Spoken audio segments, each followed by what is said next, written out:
Uber is on the verge of a collapse, and it is only itself to blame for this. After several years of successfully thriving on a business culture crippled with greed, political manipulation, apathy, and corporate subversion, these questionable business practices are finally catching up to the company. This is reflected in their recent performance. We've seen this ride-hailing company record a rapid decline in stock values, sell off profitable businesses, That company goes out of business. get entangled in damaging legal battles, suffer losses from government regulative clampdowns, undergo significant layoffs, and lose the support of their most important stakeholders. It is safe to say that the writing is on the wall. The days of Uber as an industry giant are likely over, and the once reputable company may become obsolete sooner than we all imagined. But how does a small Silicon Valley startup go from revolutionizing the way we think about transportation to losing its position as an industry leader, all within a decade? For us to truly grasp the depth of Uber's fall from grace, we must first understand the company's nature and how it single-handedly disrupted the traditional transportation ecosystem to achieve unprecedented success in this industry. On a cold night in Paris, two successful entrepreneurs find themselves stranded on the streets of Paris, frustrated by the difficulty of finding a ride. This major inconvenience was all the motivations Travis Kalanick and Garrett Camp needed to create a breakthrough technology that would go on to change the taxi industry forever. Travis Kalanick and Garrett Camp returned to San Francisco with the Uber idea for their next startup. Borrowing some inspiration from the futuristic James Bond movie at the time, they took on the quest of creating a software that would easily connect riders with drivers at the tap of a button. In 2009, Uber Cab was created. The Uber Cab service was initially offered as a premium, high-end black car service designed to appeal to wealthy tech workers in the San Francisco area. Things weren't going well for Uber initially as the company struggled to attract customers and drivers. However, in 2011, Uber launched its Uber X service, allowing users to request rides from regular drivers using their cars. This service was significantly cheaper than the black car service and quickly gained popularity, leading to rapid expansion for Uber.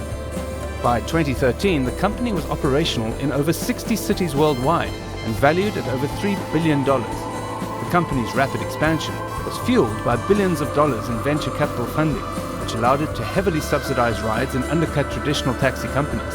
This aggressive growth strategy helped Uber to quickly capture market share and establish itself as the dominant player in the ride-hailing industry.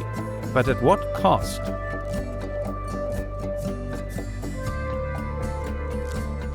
Uber's business model was instrumental to its success and rapid expansion. The company operates as an online platform that connects riders with drivers, allowing users to request rides through the Uber app. Uber drivers are classified as independent contractors who use their cars to provide rides and are paid a portion of the fare for each trip.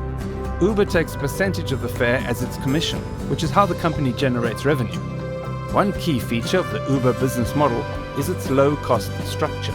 Since drivers are independent contractors rather than employees, the company does not have to pay for employee entitlements, such as benefits, paid sick leave, workers' compensation, health insurance, etc. This allowed Uber to offer lower prices to riders while simultaneously squashing market competitors. The company also provided ridiculous promotions and discounts to attract new users and keep them loyal. Additionally, the company's reliance on independent contractors means it does not have to invest in physical infrastructure like a fleet of vehicles.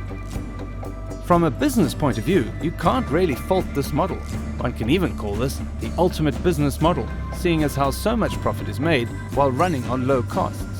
From an ethical standpoint, however, the success of this business model relied so much on the hardship and plights of Uber drivers. While we can't disregard the ingenuity of this business model, it remained a ticking time bomb, with the switch relying on how much suffering these drivers can stomach. From the onset, Uber has never really enjoyed a smooth sail in business operations. They've always had their run-ins with government regulators and activists. Uber's main controversy was its business model, which relied on a network of independent contractors rather than traditional employees. This allowed the company to sidestep labor laws and regulations, which entitled drivers to the same protections and benefits as employees. As you'd expect, Uber employed several illicit tactics to achieve this feat, from government lobbying, bribes, gaining support by manipulating users on their platform, to even threatening to leave cities if things didn't go their way. No action was beyond Uber's reach. In some cities, they went as far as to incite violence to get their point across. These tactics proved effective with the signing of Proposition 22. This bill supported Uber's stance on classifying their gig workers as independent contractors, while making avenues for additional benefits to be given to these independent contractors. Uber's thirst for success using illicit tactics did not stop there. Uber was also accused of using these illicit tactics to undermine its competitors. For example, the company was accused of using an app called Hell to track the movements of Lyft drivers to poach them to the Uber platform. Uber was also accused of using grey ball technology to deceive regulators and operate illegally in specific markets. When most of these questionable tactics came to light, Uber faced numerous legal challenges and controversies surrounding the company's treatment of drivers, data privacy violations, and complicit corporate culture. Governments worldwide began to crack down on the company's operations, imposing fines, revoking licenses, and limiting its ability to expand in specific markets. In response, Uber's stock value plummeted, and the company began to experience significant financial losses. The company underwent several layoffs and implemented cost-cutting measures to turn things around, but these efforts proved insufficient.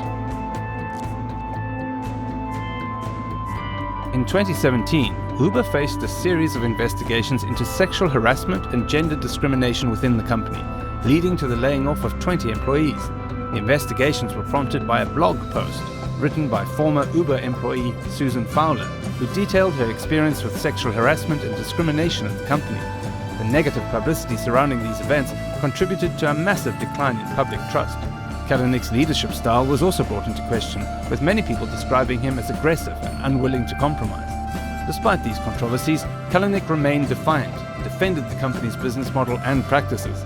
However, his inability to address these underlying issues facing Uber ultimately led to his downfall, and he resigned as CEO in 2017.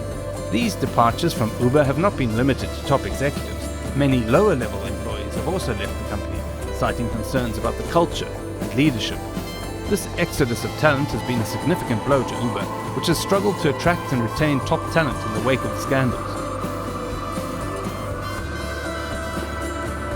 As Uber's troubles mounted, the company faced increasing competition from other ride-hailing services. In particular, Lyft, Uber's main rival in the United States, began to make significant gains in market share, thanks in part to its more collaborative and customer-friendly approach. In addition, the rise of electric scooters and bike-sharing companies such as Lime and Bird provided another alternative for urban transportation, further eroding Uber's dominance in the market. There's also been a growing push for Uber to reclassify their drivers as employees, requiring Uber to provide them with benefits like minimum wage, health insurance, and workers' compensation. This would impact Uber as a whole by significantly increasing its operating costs by an estimated range of around 30% to as much as 50% in its total expenses. For a company that is yet to consistently turn a profit, this is a major challenge. The future of Uber looks bleak, as it has fumbled whatever monopoly it had. Public protest seems to follow the company wherever it goes, and the bad press just keeps coming. It's clear that Uber has reached a turning point, and it must decide whether to continue down the same path or make significant changes to its business model.